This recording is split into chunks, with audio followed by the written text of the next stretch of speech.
मेरी माता जी की उम्र 70 साल है, वे 40 साल से नींद की गोली खा रही है। भगवान, 40 सालों से नींद की गोली खा रही, तभी उन्हें नींद आती है। और दवाई की पर्ची नहीं है तो इसलिए नींद की गोली बाजार में नहीं मिलते। बिल्कुल, नींद की गोली बाजार में बिना डॉक्टर की पर्ची लिखाए आप नहीं ले सकते, एक रूल बना दिया सरकार ने। अब उन्हें बहुत तकलीफ होती है क्योंकि गोली मिलती नहीं, बिना पर्ची के डॉक्टर की बहुत तकलीफ होती है। गोली कभी कभी ही मिलती है, उनको नींद आने के लिए हम क्या करें? बड़ी समस्या है कि बिना गोली के नींद नहीं, गोली हमेशा अवेलेबल नहीं रह पाती, तो माता को बड़ी परेशानी है। तो डॉक्टर साहब, बहुत बड़ी गंभीर समस्या है, बिना गोली की नींद नहीं आती और ये समस्या बहुतों की है। पहली बात तो ये है कि मारी मैं इनको बताना चाहता हूँ कि अगर नींद नहीं आ रही तो उसमें इंस्टेंट रिलीफ के लिए तो डॉक्टर साहब, एक मैं बात कहना चाहूँगा कि भले आगे हमारे पास बहुत प्रश्न है आपको जो बताने हैं उत्तर उनके, लेकिन मैं चाहूँगा कि अगले प्रश्न हम ना ले, 20 मिनट हमारा इसी पे चले, क्योंकि बहुत गंभीर समस्या इस समय आ रही है। लोग स्ट्रेस में जी रहे हैं, डिप्रेशन में चले गए, नींद नहीं आ रही है, तो ये बड़ी समस्या। आप इसी पे खुद करके ढंग से बताओ। बहुत सही बात है मान जी। पहली बात तो ये है कि मान जी नींद ना आने का कारण क्या है। पहले तो समस्या गोली और औषधि तो बात की बात है, नींद क्यों नहीं आ रही हमको? बिल्कुल, क्योंकि हम लोग अपने आहार में ब्रेन टॉनिक नहीं लेते। पहली बात तो ये है। अच्छा, जैसे कि हमारी औषधियाँ बहुत अच्छी हैं हमारे जी, कि बिना रोग के हमें लेनी भी चाहिए। ये नहीं कि हमें नींद नहीं आ रही तब हम कुछ लें या हमें कोई ऐसा आभास हो रहा हो। तो जैसे ब्रह्मी है। डॉक्टर साहब, दवाई तो बातें बताएंगे, पहले बताओ कि ये नींद क्यों नहीं आती है? ये कहाँ पर हम गलती अपनी दिनचर्या में कर रहे हैं जो ये इस बीमारी पहली बात तो ये बिल्कुल सही मार तो ये नींद आए इसके लिए तो बाद में, पहले नींद क्यों नहीं आती है? ये बीमारी आती क्यों है? जड़ पे बिल्कुल सही मान। एक तो ये है कि अपने दिनचर्या का पहले, सबसे पहले दिनचर्या, जैसे हमें सोने के समय सोना चाहिए और जागने समय जागना चाहिए। लोग क्या करते हैं कि देर तक जागते रहते हैं। एक तो ये बीमारी जो है ना, ये मोबाइल की, जी मैं ये टीवी से भी अधिक उसी पे आ रहा हूँ। जैसे कि हम लोग जैसे रात को 1-1 बजे तक, 2-2 बजे तक हम लोग जागते रहते हैं और सुबह उठते हैं अगर लेट भी, कहते हैं हमारी नींद पूरी हो गई है। जैसे बेमौसमी फसल, जैसे मौसम के हिसाब से, अनुकूल वातावरण के हिसाब से, जैसे हमारी ऋतु जो आती है हमारी, जैसे 6 ऋतु रोज आती हैं, तो शयन ऋतु जब हम शयन करते हैं तो उस टाइम जो ऋतु है वो उसी टाइम सुखदायक होती है हमारे जी। वो हमारी वेन्स को, हमारी बॉडी को सुख देती है। लेकिन उस टाइम हम जाग रहे होते हैं हमारे जी, उस टाइम जाग रहे होते। जैसे 1 बजे तक, 2 बजे तक हम जाग रहे हैं। लोग तो अक्सर मैंने ये देख लिया कि लोगों ने नियम ही बना लिया हमारे जी, सुबह रात को 3 बजे सोना है और सुबह 10 बजे जागना है। ये दोनों ही वक्त खराब है। उठने का भी वक्त खराब कर दिया और सोने का भी वक्त खराब कर दिया, क्योंकि सूर्य उदय से, सूर्य निकलने से 2 घंटे पहले हमें उठना चाहिए। और उस 2 घंटे का जो रस है, जो बॉडी हमारी ग्रहण करती है, जैसे ओम लोम विलोम हम एक्सरसाइज भी करते हैं, नासिका से हम जो श्वास लेते हैं, ऑक्सीजन का जो भंडारा है वो सूर्य निकलने से पहले पहले होता है हमारे। तो नींद का जो समय है वो 10 बजे से शुरू होता है जी महाराज। यदि उसके बाद हम जग रहे हैं तो बीमारी पैदा कर रहे हैं महाराज जी। बात एक नींद होती कितनी है पहले ये बताएं इनको, लोगों को ये भी नहीं पता। लोग कहते हैं 6 घंटे की नींद है, कोई कहता है 8 घंटे की नींद होती है 3.5 घंटे की महाराज जी। माने जो एकदम गहरी नींद, जैसे नींद है, एक तो जागृत अवस्था है, एक सुषुप्ति अवस्था है और एक स्वप्न अवस्था है। तो सुषुप्ति की नींद जो है वो 3.5 घंटे की होती है। माने गहरी नींद जो है वो 3.5 घंटे की होती है। लेकिन हम 8-8 घंटे सोकर भी वो पूरा नहीं कर पाते। कारण क्या? क्योंकि सपने ले रहे हैं। हमारी इतनी दिमाग को इतना, हालांकि कहा गया कि नींद लेने से पहले 2 घंटे सब चीजों से विराम ले लेना चाहिए, कुछ नहीं करना उसके लिए, बस सिर्फ शांति। आप बहुत बढ़िया बात बता रहे हैं कि हम सोने से 2 घंटे पहले दिमाग को आराम दें, लेकिन तो मोबाइल देख दे, जब तक हाथ से छूट के मुंह पे नहीं पड़ता तब तक सोते नहीं। बिल्कुल सही हमारी, बिल्कुल सही कहा। तो हम सोने से पहले दिमाग को रेस्ट नहीं देते और हम एक तरह से सोते नहीं है, बेहोश होते हैं। वो तो उसकी वो मतलब एक ये कहो कि उसकी हिम्मत है कि वो आपको बस मोबाइल गिरा रही है तभी आप बेहोश हो रहे हो। लेकिन नींद तो ये है कि पहले आप वातावरण, मतलब दिमाग की रेस्ट नहीं है, थकान है। थकान के कारण से नींद आगे अलग है, बाकी दिमाग रेस्ट में नहीं। मतलब आपने बहुत अच्छे, जैसे सोने से 2 घंटे पहले भोजन कर लेना चाहिए जिससे पच जाए, इसी प्रकार सोने से पहले हमारा दिमाग बिल्कुल फ्रेश, बिल्कुल कुछ ना सोचे, रिलैक्स रहे। मैं तो यही कहूंगा और तब गहरी नींद आएगी। जी बिल्कुल। मेरा भाव एक और भी है, मैं इसे सनातन रीति से भी जोड़ता हूँ। भोजन करने के बाद आप बिल्कुल मुंह हाथ धो के ब्रश करके आप आसन पे बैठ जाइए। अच्छा, रात्रि में आसन पे बैठे और आधा घंटा। कौन से आसन पे बैठे?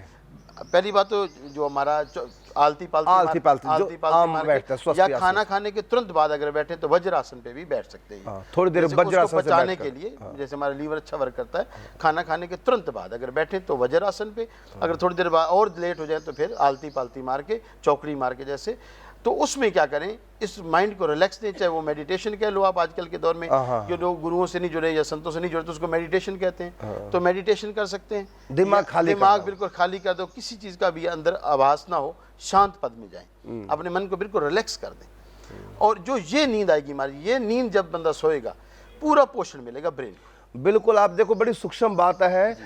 यदि हम टेंशन लेकर नींद, क्यों नींद तो आ ही जाएगी, लेकिन टेंशन से यदि के बाद यदि हम सो रहे हैं तो नींद गहरी नहीं आ पाएगी। आप सपने ही लेते रहेंगे, रात भर करवटें बदलते रहेंगे, लेकिन वो नींद नहीं है, नींद की खुराक आपको मिल नहीं रही। तो नींद से पहले जब दिमाग रेस्ट में होता है, उसका रेस्ट दिमाग लेता है, एकदम फ्रेश होकर के जब हम सोते हैं तभी गहरी नींद आती है। तब आपका कहना कि गहरी नींद तो 3.5 घंटे की भी आपको बिल्कुल तंदुरुस्त बना के रखेगी, लेकिन आप टेंशन ली और फिर थक गया दिमाग, फिर थकान के कारण से सो गया। शरीर की थकान तो नींद में अच्छी बात, लेकिन हम दिमाग को थका करके तब सोते हैं तो फिर दिमाग को रेस्ट नहीं मिल पाती, वहां भी वो सपने ही लेता रहता है। इसलिए हम थोड़ा सा फ्रेश रहें। सबसे बढ़िया बात, कीर्तन करो, नाम जप करो, हनुमान चालीसा का पाठ कर लो, है ना, और जोर जोर से बोलो। जब आप सोने से पहले बोल बोल कर जप करेंगे तो दिमाग में एक स्पंदन होता है और वाइब्रेशन होता है दिमाग में, तो उससे दिमाग बिल्कुल रिलैक्स हो जाएगा। कीर्तन करो उस समय, रात के समय, और पूरे घर के बैठ करके सोने से पहले एक चुटकुला गोष्ठी हो जाए। यदि आप धार्मिक नहीं है, नहीं कीर्तन कर सकते, ताली बजा बजा के मस्ती पूर्वक अध्ययन अच्छा कर लो, दिमाग फ्रेश रहे। नहीं तो एक दूसरे को चुटकुले सुनाओ, बिल्कुल सही, हंसो, दिन भर की बातें करो और दिमाग को बिल्कुल हल्का फुल्का हंस करके फिर जब आप सोएंगे तो गहरी नींद आएगी। और दूसरी बात, प्राणायाम भी करना चाहिए, और प्राणायाम भोजन करने के बाद नहीं, भोजन जब पच जाए तो सोने से पहले भी आप प्राणायाम करेंगे तो प्राणायाम करके हमारे दिमाग में ऑक्सीजन का लेवल बढ़ जाएगा, उससे भी आपको नींद बहुत अच्छी आएगी। तो दिमाग को थका करके आप सोते हैं, शरीर को थका कर सो गहरी नींद, लेकिन आप तो दिमाग को भी थका देते हैं। जब तक नींद नहीं आएगी तब तक मोबाइल पे लगे रहेंगे। पहले आप बिल्कुल रेस्ट दिमाग को दीजिए, दिमाग रेस्ट करेगा तभी ही नींद में दिमाग को रेस्ट मिलेगी। यदि आप दिमाग को थका करके सोएंगे परेशान होकर तो गहरी नींद 8 घंटे सोने के बाद भी आपको खुराक नींद की पूरी नहीं होगी। अब इसके लिए कोई औषधि का उपचार आप बताएं। औषधि से पहले मैं और थोड़ा और हाँ, बिल्कुल। जैसे हमारी इंगला पिंगला नाड़ियां हैं दो, जो इनको अगर सुख देना है किसी ने, जैसे हम बिल्कुल स्वस्थ भी हैं, तो सोने से पहले आप बादाम रोगन का इस्तेमाल 2-2 ड्रॉप्स अगर आप नाक में डाल लेते हैं महाराज जी, अच्छा, अगर सोने से पहले 2-2 ड्रॉप्स दोनों नासिका में, या पंचगव्य आता है गाय का जो आता है, गौमूत्र से जो बनता है, गाय का घी भी डाल सकते हैं, गाय का घी भी डाल सकते हैं, गाय का घी, बादाम का पंचगव्य, बादाम, आलमंड ऑयल जो है वो डाल सकते हैं महाराज जी। तो उससे क्या होता है कि हमारी बॉडी में जो तर रहता है ब्रेन। पहली बात तो आजकल युवा जो है तेल लगाना ही छोड़ दिया। पहले लोग क्या करते कि मसाज करते थे बादाम रोगन से, क्योंकि ऊपर वाली जो मांसपेशी हमारी ब्रेन की थकान जो है, अब हम सारा बॉडी से उसको कवर करने की कोशिश करते हैं। तो हम सोने से पहले बादाम का तेल या गाय का, देसी गाय का घी जी, या फिर पंचगव्य घी जी, तो हम नाक में डालें कितनी बूंद डालें? 2-2 ड्रॉप्स डालें महाराज जी। ज्यादा भी डाल सकते, नुकसान तो है नहीं इसका। वैसे लोग तो घी नीति करते हैं, जल नीति करते हैं, वो तो ले सकते हैं, वो तो जितना भी ले नुकसान। क्योंकि रात में तो वो भर के ना पूरी नली इतनी लंबी हो तो पूरी भर के मैं डाल लेता हूं। हाँ, डाल वो करते हैं लोग, जल नीति करते हैं वो तो, और कई बार पता चला अंदर से गले से अंदर से पहुंच जाती है। हाँ जी, बिल्कुल कोई नुकसान नहीं है घी का महाराज जी, डाल सकते हैं। बिल्कुल। और दूसरी मैं डालता हूँ, बहुत अच्छा रहता है जी महाराज जी। और दूसरी बात ये है कि मसाज बहुत जरूरी है, रिलैक्सेशन इससे बहुत आती है, सिर की मसाज और पाँव के तलों की मसाज। अगर नींद जिसको ना आए वो एक और भी काम, सोने से पहले अपने पाँव को गर्म पानी में रखे, क्योंकि ब्लड का संचार, क्योंकि लोगों को कमजोरी के कारण से, देखो ब्रेन कमांड है हमारा जी, पूरा कमांडेंट जो है हमारा पूरे सिर पे कंट्रोल ब्रेन का ही होता है। इतना प्रेशर होने से वो ऑर्गन पे पूरा वर्क नहीं कर पाता, जिससे वो उसमें तनाव रहता है, तनाव से ब्लड जो है संचार चलता ही रहता है। तो होता क्या, फिर पानी में जब हम पाँव डालते हैं तो पानी पाँव में डालते ही जब हीट लगती है पाँव में, तो एक संचार है, ऑटोमेटिकली खून का भाव नीचे आ जाता है और ब्रेन हल्का हो जाता है, शांत हो जाता है। ऐसे भी नींद ना आए, ऐसा भी हमने सुना कि पाँव को गर्म पानी में और यहाँ सिर पे ठंडा तौलिया बर्फीले पानी का, तो दिमाग को ठंडा करके पाँव को गर्म करके और तब हम सोएं। बिल्कुल सही। और दूसरी एक और बात भी है जो सावधानी की बात है, कभी भी सिर पे सेक नहीं करना चाहिए। कई लोग भूल के गर्म पानी से भी स्नान नहीं करना चाहिए। बहुत मैं महत्वपूर्ण बात बता रहा हूँ। मैंने गर्म पानी कभी सर पे न डालो, नहीं तो नींद की जय आपको बीमारी इससे भी आपकी मांसपेशियां वीक होती हैं, वेन्स वीक होती हैं। और दूसरी बात, इसमें क्लोटिंग होने का डर बहुत ज़्यादा होता है, क्योंकि हमारा आजकल भूल कर भी सर पे गर्म पानी नहीं डालना चाहिए। और सेक तो बिल्कुल, जैसे आम लोग बुखार में लोग ठंडे पानी की तरह करते हैं महाराज जी। क्यों करते हैं? कि ब्रेन गर्म नहीं होना चाहिए, ठंडा रहे हो। बुखार के लिए नहीं करते, क्योंकि बुखार तो हीट बॉडी का एक वो संचार है कि बॉडी अपने आप बैड टॉक्सिन को खत्म कर रही है। लेकिन सिर पे ये गर्मी, बॉडी वाली गर्मी सिर पे भी नहीं जानी चाहिए, क्योंकि उसको ठंडा रखना है। बिल्कुल ठीक है। तो मेरा भाव तो कहा गया कि सिर ठंडा, पाँव गर्म और पेट नरम।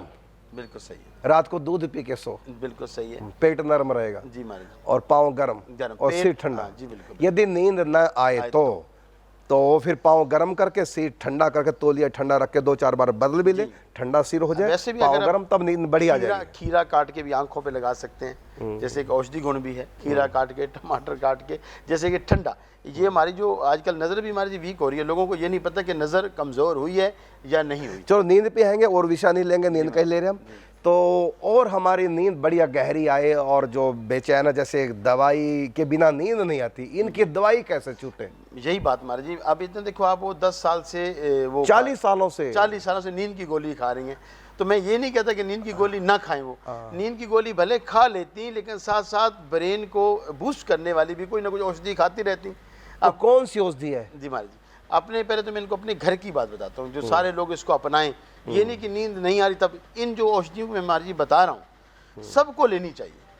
ये नहीं कि मैं नींद नहीं आ रही या उस नहीं, सबको लें। मैं तो आज यही सबको आज ये भाव देता हूँ कि सभी लें आप। एक तो महाराज जी हमारे घर में खसखस आती है। खसखस बिल्कुल बिल्कुल, ये बहुत अच्छी औषधि है, बहुत बूस्टर औषधि है, थोड़ी कॉस्टली भी है। और नींद आने के लिए, एक तो खसखस लें। खसखस किस उसमें लें? मैं बताता हूँ। एक तो खसखस, दूसरा है ब्रह्मी बूटी मिल जाती है जी। शंख पुष्पी है, पंसारी से मिल जाती है, शंख पुष्पी मिल जाती है, पंसारी मिल जाती है। चारों मगज, खीरा हो गया, घिया हो गया, इनके जो बीज है, चारों मगज। आप पंसारी के चारों मगज वो दे, लेकिन आज तो चारों मगज किस किस के होंगे? खीरे का हो गया, खीरे के बीज, कद्दू का हो जाता है, कद्दू का बीज, मैंने काशी फल पेठा जिसको बोलते हैं, ककड़ी का हो जाता है, खरबूजा जैसे बोलते हैं, खरबूजे का बीज, और चौथा मगज तरबूज के बीज, पेठे के भी होते हैं। तो इन बीजों को हम लोग मगज बोलते हैं, तो इसको 4 मगज बोलते हैं। तो 4 मगज आप ले लें, पंसारी से मिल जाएंगे 4 मगज के नाम से। तो 4 मगज लें और 4 मगज, खसखस, शंख पुष्पी। क्वांटिटी इनकी कितनी रहेगी? मैं बताता हूँ। ब्रह्मी बूटी, शंख पुष्पी, खसखस जी, और चौथा क्या बताया? चारों मगज। पिस्ता मगज ले लें, जो हरे रंग का आता है, जैसे पिस्ता, बिना नमक वाला, वो ले सकते हैं। और इसमें अगर आप और अच्छा इसको और मेंटेन करना चाहते हैं, तो इसमें मिश्री और बादाम ये मिला के एक बराबर मात्रा में ले लें। और अगर पूरी मात्रा जैसे हम ले लें 20-20 ग्राम सारी चीज़ों की, तो 5 ग्राम भूरी मिर्च भी डाल सकते हैं इसमें। भूरी मिर्च, छिलका उतरा हुआ मिर्च होती है, व्हाइट जो। मैंने काली मिर्च को ही भूरी मिर्च कहते हैं, अंतर है कि उसका छिलका उतार देते हैं। तो भूरी मिर्च कोई अलग नहीं होती, काली मिर्च ही भूरी मिर्च होती है, बस उसका बाहर का छिलका उतरा होता है। उससे छिलका उतरने से उसका तासीर बदल जाती है और ठंडी तासीर हो जाती है। बिल्कुल ठीक कह रहे हैं। तो ये सारी चीजें मिला के अगर आप 1 चम्मच सुबह शाम दोनों टाइम भी ले सकती हैं, ये जन माता का जी का वो आया है, सुबह शाम भी 1-1 चम्मच ले सकती हैं, दूध के साथ, पानी के साथ। महाराज बहुत अच्छी आपको युक्ति बताई है। अनिद्रा के जो शिकार हो जाते हैं, तो ये चारों चीजें जो बताई, इनको बिल्कुल आप घोट पीस करके पाउडर बना लें, और फिर आप दूध से लें, पानी से भी ले सकते हैं। तो सुबह शाम, भोजन से पहले, भोजन के बाद, जैसे भी है बिल्कुल। और दूसरी बात, अगर ये मेरे से संपर्क कर लें, मैं इनसे थोड़ी बातें पूछ लूँ कि इनका बॉडी का जो लेवल क्या है, मेरे थोड़ी बात कर लेंगे, तो मैं कुछ औषधि भी इनको प्रोवाइड करा सकता हूँ। अच्छा। क्योंकि अब ये तो ये औषधि आपके पास बनी बनाई भी मिल जाती है? ये तो तैयार है ही हमारे जी। इसके अलावा भी हमारे पास बहुत औषधि है। यदि कोई मंगाना चाहे तो, जैसे कि अखरोट है, अखरोट की शक्ल ही दिमाग की तरह हमारे जी। अखरोट की अगर रैशेस देखो, बनावट देखो, बिल्कुल दिमाग की पूरा ब्रेन की तरह, तो वो भी आप 2 अखरोट रोज। तो आपसे संपर्क करें हमारे दर्शक, तो आप अपना फोन नंबर बताएंगे? 9416035786। इस नंबर पे संपर्क भी कर सकते हैं। और इनकी जो समस्या है, तो ये आप मेडिसिन भी मंगवा सकती हैं। तो ये दवाई जो आपने बताई है, ये कितने दिन ये तो लेते रहे हमारे जी, लेते रहे। इसका कोई भी ले सकता है। ये तो मैंने घर की तभी बात, बच्चों को दो, उनका दिमाग तेज होता है, पढ़ाई वाले बच्चों का दिमाग तेज अच्छा, इसको पढ़ने वाले बच्चे भी, पढ़ने वाले मतलब दिमाग की नसें जो हमारी कमजोर होगी, जो नींद के आने में बाधा भी पहुंचा रही हैं, तो उनको एकदम टॉनिक कह लीजिए, टॉनिक, ब्रेन टॉनिक, ब्रेन का टॉनिक है। ब्रेन हमारा तंदुरुस्त रहेगा तो अपने आप ही नींद भी आएगी सहज। तो अनिद्रा के शिकार तो होंगे वो भी ठीक हो जाएंगे। खाली जी नींद लाने के लिए ब्रेन को कितना वर्क करना पड़ता है ये इन लोगों को पता नहीं है। सब तरफ से एकदम शांत होगा तब नींद आती है।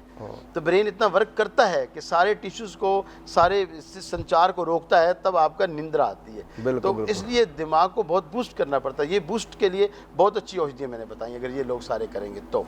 बिल्कुल। तो आपसे औषधि मंगाने के लिए नंबर तो आपने दे दिया, संपर्क है, तो आप कैसे उनको औषधि पहुंचाते हैं? दूसरी बात ये कि अगर वो अपना एक स्नैप भेज दें, फोटो भेज दें हमारे, फोटो से मेरे को एक, आप संतों की कृपा से, बुजुर्गों की तरफ से एक कृपा प्राप्त है कि मैं फोटो देख के देख सकता हूँ किस कारण से उनको ये निंद्रा नहीं आ रही। तो मैं ये भी बता सकता हूँ क्योंकि उनकी ब्रेन की वीकनेस है, या हाइपरटेंशन है उनको, या मेंटली कुछ ऐसा प्रेशर उनके ऊपर, या बॉडी की लैंग्वेज। तो फोन से वो आपको संपर्क कर सकते हैं। व्हाट्सएप पे मेरे को फोटो भेजे, अपना एड्रेस, फोन नंबर भेजे, तो मैं उनको दवाई कोरियर कर सकता हूँ। बिल्कुल ठीक है, ऑनलाइन इनको भेज सकता हूँ। अच्छा, कभी नहा के सोना चाहिए कि नहीं? मर्जी, नहा के सोना बहुत अच्छी नींद आती है, पहली बात तो। अच्छा, भोजन करने के बाद क्या नहा सकते हैं? नहीं, यही 2 घंटे बाद नहा सकते हैं माजी। अच्छा, क्योंकि 2 घंटे लगते हैं। खाना खाने के बाद तुरंत ना नहाना चाहिए, ना हमें कुछ एक्सरसाइज करनी चाहिए, हमें कुछ नहीं करना चाहिए 2 घंटे तक, तो रेस्ट देनी चाहिए ब्रेन बॉडी को। अच्छा, ना स्नान कर सको तो हम पंच स्नान कर लें? पंच स्नान से उससे कुछ लाभ होता है? हमारे जो सेल है बॉडी के, वो खाना पचाने में लगे होते हैं हमारे जी। आप देखते हो कभी आप एक लोटा भी हम अगर उठाते हैं तो हमारे सारे रोएं जो खड़ी हो जाती हैं, क्योंकि वो सारे सेल फिर बॉडी में परिवर्तित हो जाते हैं, अपना उसमें कवर कर लेते हैं, वर्क में लग जाते हैं। तो इसलिए खाना खाने के बाद तुरंत नहाना और ऐसा वर्क नहीं करना चाहिए। बिल्कुल ठीक, हमारे डॉक्टर साहब ने बहुत अच्छा बताया। आप अनिद्रा के शिकार हैं तो थोड़ा सा घर का माहौल भी चेंज हो तो अच्छा है, थोड़ा हंसें, योगा बहुत जरूरी। हाँ बिल्कुल। साथ में डॉक्टर साहब ने दवाई तो बताई है, साथ ही में हम थोड़ा योगासन करें, थोड़ा प्राणायाम करें, अपने घर का माहौल थोड़ा सा अच्छा बनाएं, और साथ में हम हंसें अवश्य। हंसना बहुत बड़ी एक्सरसाइज है दिमाग के लिए, और एक प्रकार का बहुत बड़ा हार्ट के लिए भी और दिमाग के लिए भी बहुत बड़ा टॉनिक है। आज हम इतनी बिजी लाइफ हमारी हो गई, हम हंसना भूल गए हैं। और दूसरी बात, आप थोड़ा भजन चिंतन करें, आपको प्रसन्नता होगी कि हम भजन करें, हमारा उद्धार होगा और मनुष्य जन्म का हम पूरा लाभ उठा रहे हैं। भजन करने वालों के पास एक विशेष प्रकार की खुशी होती है कि हम आध्यात्म में जा रहे हैं, हमारा उद्धार होगा, हम जन्म मरण से भी मुक्त हो जाएंगे।